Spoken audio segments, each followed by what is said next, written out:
Jammu Kashmir police के constable Ramiz कल एक आतंकी हमले में शहीद हुए। लेकिन कौन थे रमीज? रमीज जम्मू कश्मीर पुलिस के वो कांस्टेबल जो अपनी शादी की तैयारी कर रहे थे और अपने ईद के बाद उनकी शादी थी और ये प्लान्स उन्होंने अपने दोस्तों के साथ, अपने रिश्तेदारों के साथ शेयर किए थे। कौन थे रमीज? रमीज वो जिनके पिताजी की मौत ट्यूमर के कारण हुई थी, और रमीज वो जो खुद एक गरीब परिवार से ताल्लुक रखने वाले थे, लेकिन जिन्होंने एक गरीब बच्ची की मदद उसे 26,000 रुपए देकर की थी। हुआ ये कि कल भारतीय जनता पार्टी के नेता के घर पर आतंकवादियों ने हमला किया। बुर्का पहने हुए एक आतंकवादी और उसके साथियों ने गोलियां चलाई, और गोलियां चलाई रमीज ने लड़ने की भी कोशिश की, लेकिन आतंकवादियों का नंबर बहुत ज़्यादा था। रमीज शहीद हो गए। कल के इस मामले पर आईजीपी कश्मीर ने आज एक प्रेस कॉन्फ्रेंस की और प्रेस कॉन्फ्रेंस करके बताया कि जिन आतंकवादियों ने रमीज पर गोलियां चलाई थी, भारतीय जनता पार्टी के लीडर के घर पर हमला किया था और रमीज की बंदूक तक छीन ली थी, उन आतंकवादियों को आज सिक्योरिटी फोर्सेस ने मार गिराया है। आईजी कश्मीर ने बताया कि ये जो आतंकवादी थे, अल बद्र और लश्कर-ए-तोयबा, ये दो आतंकी संगठनों से ताल्लुक रखने वाले थे, और आज पुलवामा में 24 घंटे के अंदर अंदर इन 3 आतंकवादियों को सिक्योरिटी फोर्सेस ने मार गिराया है। साथ ही में उन्होंने ये भी बताया कि जिस व्यक्ति की गाड़ी का इस्तेमाल इन आतंकवादियों ने किया था, उसी के घर पर ये आतंकवादी छुपे हुए थे और वहीं पर ये एनकाउंटर किया गया।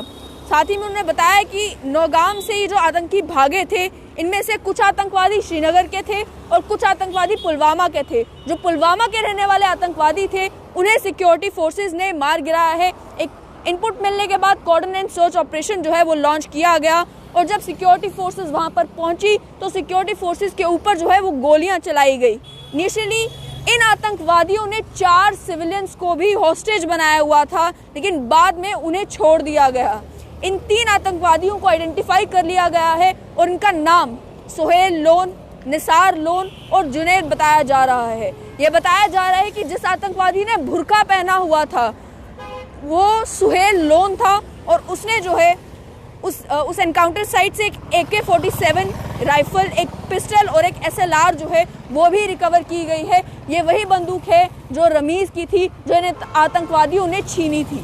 साथ ही में उन्होंने बताया कि ये SLR की रिकवरी ये बताती है कि ये वही आतंकवादी थे जो भारतीय जनता पार्टी के लीडर के घर पर जो अटैक किया गया उसमें शामिल थे। उन्हें ये भी बताया एक नई चीज़ ये जो सामने आई है वो ये कि ये अटैक अल बद्र और लश्कर-ए-तोयबा के आतंकियों ने मिलकर जो है वो प्लान किया था। पहले आईजी कश्मीर कहते हैं कि पहले लग रहा था कि ये चारों आतंकवादी श्रीनगर के हैं और ये सभी के सभी लश्कर-ए-तोयबा के हैं, लेकिन बाद में जब छानबीन की गई तो पता ये चला कि ये जो आतंकी थे, एक आल्टो व्हीकल में जिसे सीज किया गया है एक नवाज डर के घर से, और जिस नवाज डर को भी बुक किया गया है, इस जो आतंकवादी है इस गाड़ी में पहुंचे थे वहां पर, और इसी गाड़ी के कारण जो है इन टेररिस्ट को इजीली ट्रेस किया जा सका। उन्हें बताया कि ये जो आतंकवादी पुलवामा के रहने वाले थे, इन्हें जो है सिक्योरिटी फोर्सेस ने मार गिराया है।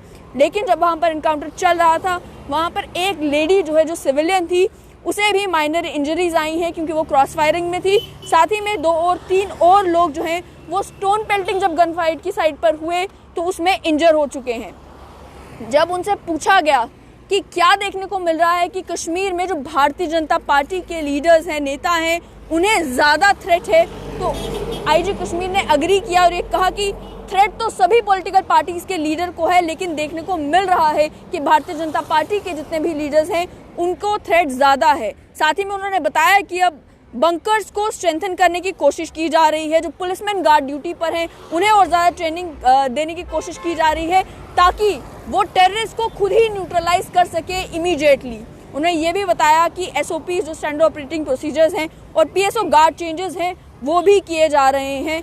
और जब उनसे इन्फिल्ट्रेशन को लेकर पूछा गया कि पहले, क्योंकि आप जानते हैं कि DGP दिलबाग सिंह ने कहा था कि इन्फिल्ट्रेशन नहीं हो रही है, इन्फिल्ट्रेशन ना के बराबर हो रही है, तो इन्फिल्ट्रेशन को लेकर भी उन्होंने बताया कि एक आतंकी जो है वो इन्फिल्ट्रेट करके पहुंचा ज़रूर था, लेकिन वो शायद से नेपाल से आया था। उसके बाद उन्होंने ये भी बताया कि अब जो है 6 आतंकी श्रीनगर सिटी में जो है एक्टिव है, और उन्हें भी या तो न्यूट्रलाइज किया जाएगा या अरेस्ट किया जाएगा या फिर उन्हें वापस लाया जाएगा। लेकिन मामला ये कि रमीज़, जम्मू कश्मीर पुलिस के वो कांस्टेबल जिनकी शादी ईद के बाद होनी थी, वो शहीद हो गए इस आतंकी हमले में, वो शहीद हो गए। अब जिन आतंकवादियों ने हमला किया था, उन आतंकवादियों को सिक्योरिटी फोर्सेस ने मार गिराया है।